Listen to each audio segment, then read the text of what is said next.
اللہ کے نام سے شروع کرتی ہوں جو بڑا مہربان نہایت رحم کرنے والا ہے۔ حضرت خولہ بنت ثعلبہ کا تعلق قبیلہ بنی خزرج سے تھا۔ ان کی شادی اوس بن صامت سے ہوئی جو ایک مشہور صحابی حضرت عبادہ صامت رضی اللہ تعالی عنہ کے بھائی تھے۔ حضرت اوس بن صامت پر کافی بڑھاپا تھا، جو چھوٹی چھوٹی بات پر اپنی بیوی سے لڑتے جھگڑتے تھے، جیسا کہ بڑھاپے میں عام آدمیوں کے ساتھ ہو جایا کرتا ہے کہ بلا وجہ کسی بات پر ناراض ہو کر بیٹھ جانا، یعنی کہ حضرت اوس بن صامت کی طبیعت پر چڑچڑا پن چھا گیا تھا۔ ایک بار اپنی بیوی سے لڑتے لڑتے یہ الفاظ کہہ ڈالے کہ تم مجھ پر حرام ہو جس طرح میری ماں مجھ پر حرام ہے۔ اس دور میں یہ بات بہت عروج پر تھی کہ جو کوئی اپنی بیوی کو ماں کی طرح ایک بار حرام قرار دیتا تو اس کے لیے اس کی بیوی ہمیشہ کے لیے حرام ہو جاتی تھی۔ وہ لوگ سمجھتے تھے کہ طلاق ہو گئی ہے، بیوی کا رشتہ ہمیشہ کے لیے خاوند سے ٹوٹ جاتا ہے۔ اسی طرح حضرت اوس بھی اپنی بیوی سے ناراض ہو کر اپنی بیوی کو یہ الفاظ کہہ بیٹھتے ہیں۔ جب ان کا غصہ کم پڑتا ہے تو وہ اپنی بیوی سے کہنے لگتے ہیں کہ مجھے معاف کر دو۔ وہ غصے میں آ کر میری زبان سے ایسے الفاظ نکل گئے تھے۔ بیوی نے جواب دیا کہ تم نے تو مجھ کو طلاق دے دی ہے۔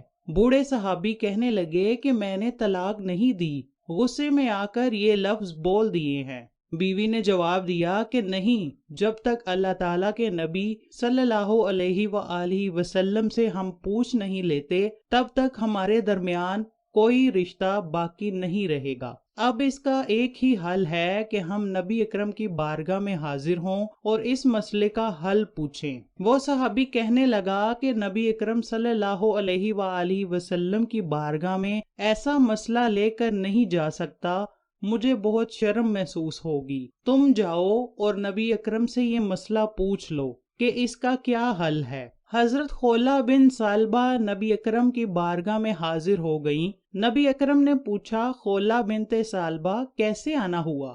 حضرت خولہ نے کہا کہ اے اللہ کے نبی، آپ جانتے ہیں کہ میرا خاوند بہت بوڑھا ہے، بڑھاپے کی وجہ سے اس کی طبیعت میں چڑچڑا پن آ گیا ہے، وہ چھوٹی چھوٹی باتوں پر بچوں کی طرح ناراض ہو جاتا ہے۔ انہوں نے غصے میں آ کر مجھے یہ الفاظ بول دیے ہیں، انہوں نے مجھے اپنی ماں کی طرح حرام کہہ دیا ہے، جس کے معنی طلاق کے نہیں بنتے۔ جب نبی اکرم صلی اللہ علیہ وآلہ وسلم نے خولہ سے یہ الفاظ سنے اور فرمایا، اے خولہ، تجھ کو طلاق ہو گئی ہے، اب تم ایک دوسرے کے ساتھ ازواجی تعلق نہیں رکھ سکتے۔ نبی اکرم کا یہ جواب سن کر خولہ بنت ثعلبہ زاروں کتار رونے لگیں اور کہنے لگیں، اے اللہ کے رسول، ہم ایک دوسرے کو بہت زیادہ چاہتے ہیں، ان الفاظ کا مطلب طلاق کا نہیں ہے۔ جب اس نے دیکھا کہ نبی اکرم نے یہ حتمی کہہ دیا ہے کہ آپ میاں بیوی کی طلاق ہو گئی ہے، تو خولہ وہاں ہی بیٹھ کر رونے لگی اور اللہ تعالیٰ سے دعا کرنے لگی، اے اللہ تعالیٰ، ہمارے لیے کوئی راستہ نکال دیجئے تاکہ ہم ایک دوسرے کے ساتھ زندگی بسر کر سکیں۔ اے اللہ، ہم پر اپنی رحمت فرما اور نبی اکرم کی زبان مبارکہ سے ایسے الفاظ عطا فرما جو ہمارے لیے بہتر ہوں، تیرے سوا ہمارا کوئی مددگار نہیں ہے۔ حضرت خولہ کی تکلیف بھری باتیں سن کر وہاں بیٹھے تمام افراد افسردہ ہو گئے۔ سب گھر والوں کی آنکھیں آنسوؤں سے بھر گئیں۔ خولہ مسلسل روتے جا رہی تھی اور اللہ تعالیٰ سے دعا مانگے جا رہی تھی کہ اے اللہ، ہم پر اپنا خاص فضل و کرم فرما۔ اللہ تعالیٰ نے حضرت خولہ کی دعا کو قبول فرمایا اور نبی اکرم پر حضرت جبرائیل علیہ السلام اللہ کے حکم پر وحی لے کر نازل ہو گئے تو نبی اکرم پر غنودگی طاری ہو گئی۔ حضرت خولہ جان گئیں کہ حضور اکرم صلی اللہ علیہ وآلہ وسلم پر وحی نازل ہو رہی ہے، تھوڑی ہی دیر میں مجھے پتہ چل جائے گا کہ اللہ تعالیٰ کا کیا پیغام ہے۔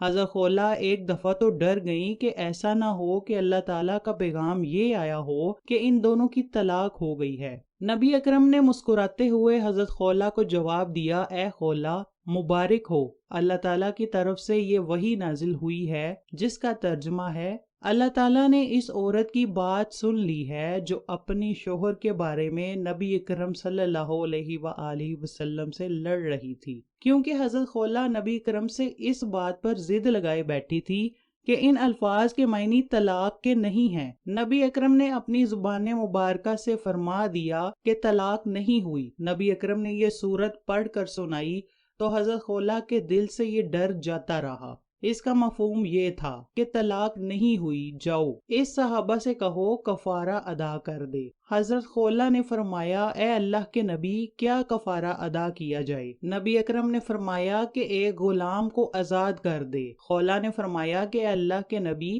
آپ جانتے ہی ہیں کہ میرے خاوند کے پاس نہ تو کوئی درہم ہے اور نہ ہی میرے سوا اس کا کوئی غلام ہے جس کو وہ آزاد کر سکے۔ خولہ کی بات سن کر نبی اکرم نے فرمایا اچھا، اس کو کہو کہ 2 مہینے روزے رکھ کر کفارہ ادا کرے۔ حضرت خولہ نے عرض کی کہ اے اللہ کے نبی، وہ بڑھاپے میں ہیں، ان سے یہ کفارہ ادا نہیں ہوگا، وہ تو دن میں کئی بار کھاتے پیتے ہیں، ان کی تو آنکھیں بھی جواب دے رہی ہیں۔ حضور اکرم صلی اللہ علیہ وآلہ وسلم نے فرمایا کہ وہ 60 لوگوں کو کھانا کھلا دے۔ اے اللہ کے نبی، وہ اتنے غریب ہیں کہ ان سے یہ امید بھی نہیں ہے۔ پھر نبی اکرم نے فرمایا کہ اپنے خاوند سے کہو کہ ام المنذر بن قیس کو بلا کر لائیں، ان سے کھجوریں وصول کر کے 60 غریب لوگوں کو صدقہ